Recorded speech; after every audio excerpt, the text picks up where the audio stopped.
Hello everyone, welcome to this video. আশা করি আপনারা ভালো আছেন। এই ভিডিওতে আমরা বিআইবিএম কর্তৃক পরিচালিত পূর্বের ব্যাংক রিটার্ন পরীক্ষার গাণিতিক যুক্তি অংশ সমাধান করব। এটি পার্ট 19 ক্লাস লেকচার। দেখা যাক প্রথম প্রশ্নটিতে কি বলেছে। প্রথম প্রশ্নে বলেছে solve the problem 8 divided by 2x minus 1 plus 9 divided by 3x minus 1 equal to 7 divided by x plus 1। এক্ষেত্রে আমরা যেটা করতে পারি, হরের x এর সহগ দ্বারা লবকে ভাগ করব, সেই ভাগফল দ্বারা দ্বিতীয় অংশের হরের x এর লবকে গুণ করব এবং যে মানটি পাবো তার সাহায্যে আমরা উপরের যে লব তাকে দুটি অংশে বিভক্ত করব। অর্থাৎ এক্ষেত্রে আমরা পাচ্ছি লব 8, একে আমরা হর x এর সহগ 2 দ্বারা ভাগ করব, পাবো 4। এই 4 দ্বারা দ্বিতীয় অংশের হরের x এর সহগ 1, একে গুণ করব, 4 ইকুয়াল টু 4ই আসবে। তাহলে আমরা 7 কে দুটি অংশে ভাগ করব, একটি হচ্ছে 4 আর একটি হচ্ছে 3। ওকে, আচ্ছা তাহলে সলভ করা যাক। 8 divide by 2x minus 1 plus 9 divide by 3x minus 1 equal to 7 divided by x plus 1 equal to 8 divided by 2x minus 1 plus 9 divided by 3x minus 1 equal to 4x plus 1 plus এটাকে 3x plus 1 অংশে বিভক্ত করব, বা এই 4 এর পার্টটাকে এই পাশে আনবো আর এই 9 এর পার্টটাকে ওই পাশে নিয়ে যাব।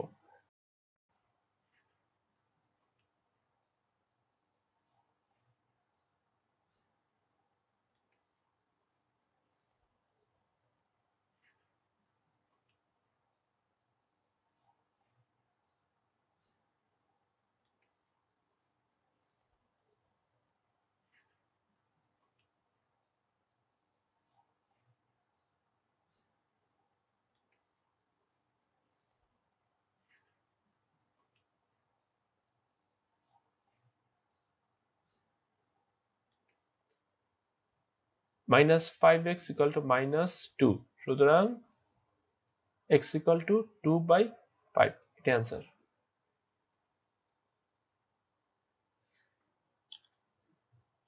2 নম্বর ম্যাটটিতে বলেছে আমান, বেলাল and চাঁদ started a small business with a total amount of টাকা 28,000.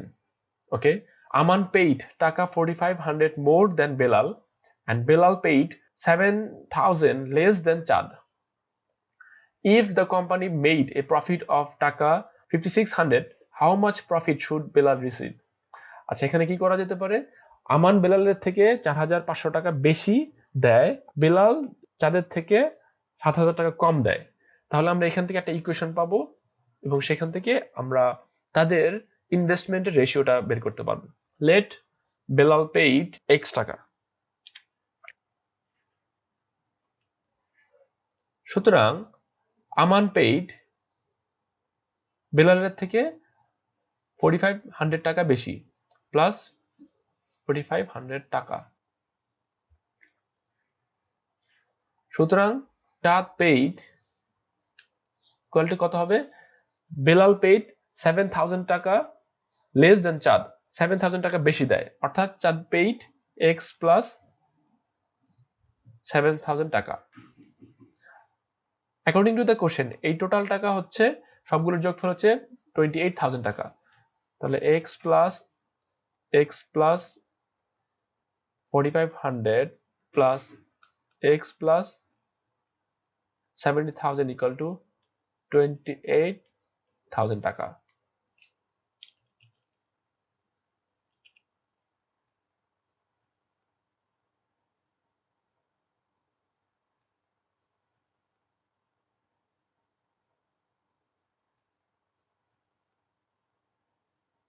সুতরাং কে কত দিচ্ছে আমরা পেয়ে যাচ্ছি। সুতরাং বেলাল দিচ্ছে x টাকা, আমান বেলাল x ইকুয়াল টু 5,500 টাকা,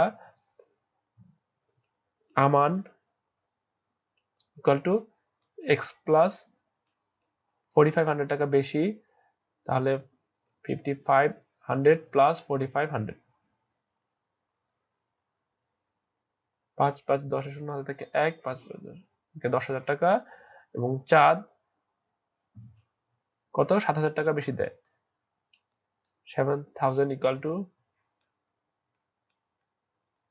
7,000 ইকুয়াল টু যোগ করলে আসবে 2টা 0 5 আর একটা 12। ওকে, তাহলে আমরা এই তিনটা রেশিও কত পাবো? Belal is to Aman is to Chand equal to ওদের এটার ইনভেস্টমেন্টের রেশিও বের করব। তাহলে 2টা 0 কাটা যাবে, এখান থেকে 2টা 0 কাটা যাবে, এখান থেকে 2টা 0 কাটা যাবে। আমরা টোটালটাকে যদি 5 দ্বারা ভাগ করি তাহলে এখানে 11 আসবে, এখানে আসবে 20, আর 125 কে 5 দ্বারা ভাগ করলে আসবে 25। একে আর ভাগ করা যায় না, সুতরাং এটাই হচ্ছে তাদের ইনভেস্টমেন্টের রেশিও। এখন কি করা যেতে পারে? বলেছে যদি কোম্পানির প্রফিট হয় 5,600 টাকা, তাহলে বেলাল কত পাবে? সুতরাং বেলাল পাবে, এখানে বেলালের রেশিও হচ্ছে 11, আর টোটাল রেশিওর যোগফল হচ্ছে 11 প্লাস 20 প্লাস 25 ইন্টু টোটাল টাকা 5,600। এটা যদি যোগ করি কত আসবে? 6, আর এটা হচ্ছে 56, পরে 11 ইন্টু 5,600, এই 56 দ্বারা এটা ভাগ করলে উপরে 100 আসবে। সুতরাং বেলাল লাভ পাবে 1100 টাকা।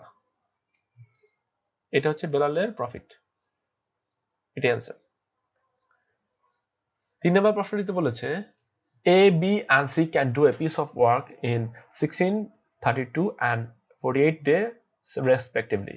They started working together, but C left after working 4 days and B left 2 days before the completion of the work. How many days it took to complete the work? Okay, ধরি সম্পূর্ণ কাজ শেষ হতে লাগবে x দিন।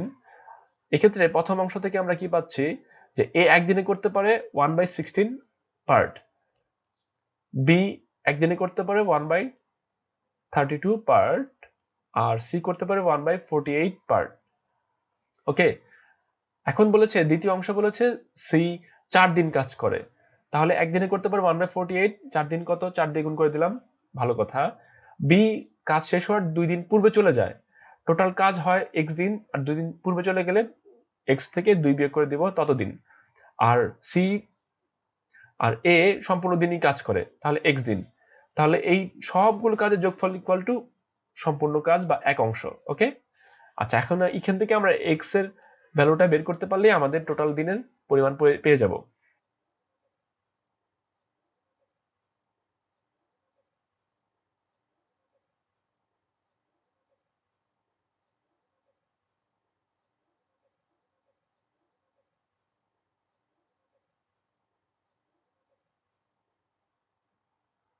সুতরাং x equal two 94/9, 94 কে 9 দ্বারা ভাগ করলে 10, 90, 4, তাহলে এটা আসবে 4/9 ইকুয়াল টু 10, 4/9, এটাই অ্যান্সার। এত ডেজ অ্যান্সার এটাই। 4 নম্বর প্রশ্নটিতে বলেছে the perimeter of a square field is equal to the perimeter of the right angle. ওকে, এটা যদি একটা স্কয়ার ফিল্ড হয়,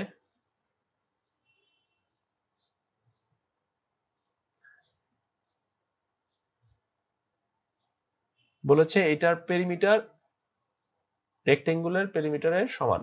প্রথম ইকুয়েশন থেকে পাচ্ছি রেক্টেঙ্গেলের প্রস্থের 3 গুণ হচ্ছে দৈর্ঘ্য, তাহলে প্রস্থ যদি x হয় তাহলে দৈর্ঘ্য হচ্ছে 3x।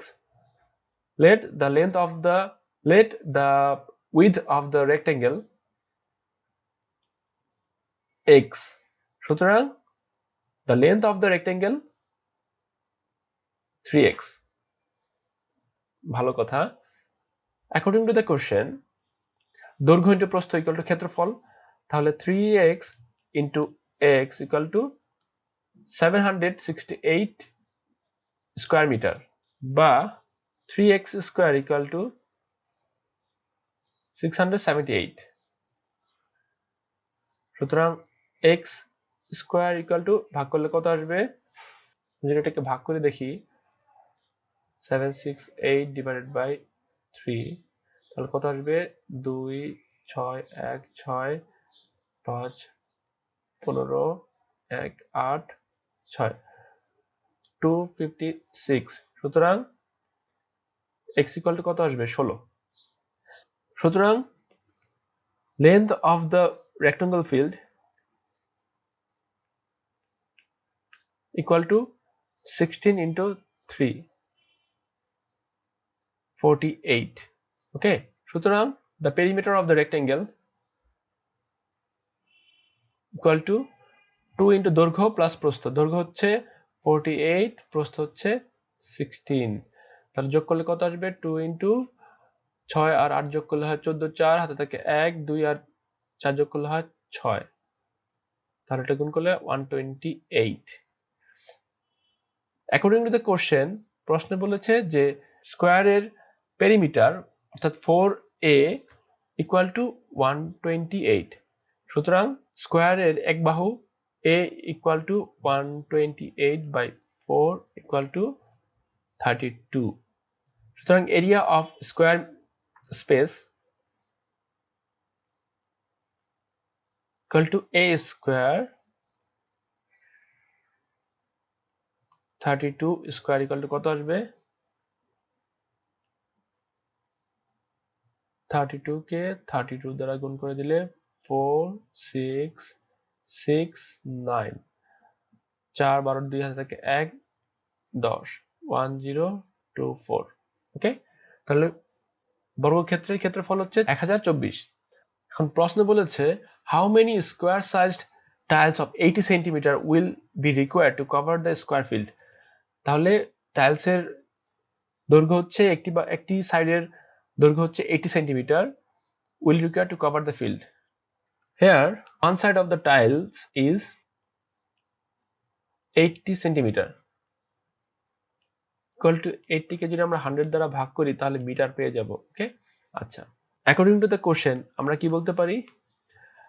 আমাদের একটা টাইলসের ক্ষেত্রফল হচ্ছে 80 ডিভাইডেড বাই 100 স্কোয়ার, আর লাগবে হচ্ছে xt, আর টোটাল ক্ষেত্রফল ওই বর্গক্ষেত্রে সেটা হচ্ছে 1024। তো একটির ক্ষেত্রফল আর x সংখ্যক গুণ করলে আমরা 1024ই পাবো। সুতরাং এখান থেকে আমাদের x এর ভ্যালুটা বের করলেই টাইলসের সংখ্যা পেয়ে যাব। x ইকুয়াল টু কত আসবে? 1024 ইন্টু, এখানে উল্টে যাবে 1000, এখানে আসবে 80 square equal two 1024 into square করলে 100তে 4টা শূন্য হয়ে যাবে, আর এতে স্কোয়ার করলে 864 এটা শূন্য হবে। ওকে, 16। সুতরাং টোটাল টাইলস লাগবে 1600টি। এটাই answer. Thank you everyone for being with us.